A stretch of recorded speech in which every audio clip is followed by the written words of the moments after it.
أهلا وسهلا بكم بموقع فوركس بايزر، الموقع المختص بالتوصيات لسوق العملات الفوركس. فيما يلي سأعرض عليكم إرشادات وتوصيات عامة لإدارة محفظة بسوق العملات الفوركس. أولا، أدر محفظة معلومة الملامح.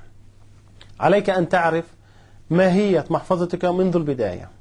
ثانيا، أن تحدد لنفسك أهداف أرباح سنوية بنسبة مئوية أو بأرقام، ولكن عليك أن تعرف ما هو هدفك وأن تبني لنفسك مسارا تمشي فيه خلال السنة، وأن تتذكر دائما أن السنة تنتهي بعد 12 شهر وليس بعد يومين. ثالثا، أسعار فرص حقيقية. أنصحك أخي المستثمر أن تدخل إلى السوق بأسعار فرص حقيقية وليس لمجرد الدخول إلى السوق. تذكر دائما إذا كنت تتاجر أنت تتاجر بهدف الربح وليس بهدف المتاجرة. رابعا، أن لا تتخطى أو أن لا تتعدى ما قيمته 5% من قيمة المحفظة بكل صفقة تقوم بها.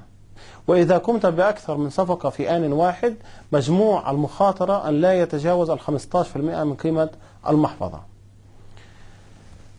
أخي المستثمر، تذكر دائما السوق يتحرك بدون توقف. إذا كانت فرصة ولم تستغلها لا شيء حصل. الفرص ستستمر في المجيء والقدوم إليك، فاستغل فرص مستقبلية وأن لا تلاحق الفرص الفائتة. أنصحك بالامتناع عن مراقبة الصفقات بشكل مباشر ومستمر، الشيء الذي قد يجرك إلى خسائر وإلى عمل بشكل عاطفي، والامتناع عن اتخاذ قرارات سليمة.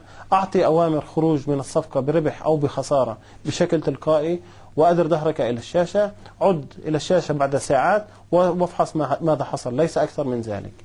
أنصحك أيضا باستعمال نظام الأوامر الليميت. هو النظام الذي يوفر لك آلية أوتوماتيكية للدخول والخروج من الصفقات. هذه الآلية تتوفر في أغلب المنصات المتاجرة الموجودة اليوم في سوق الفوركس. استعمل هذه الآلية، آلية ممتازة التي قد تساعدك في جني الأرباح وفي عدم استعمال المشاعر استعمال سلبي.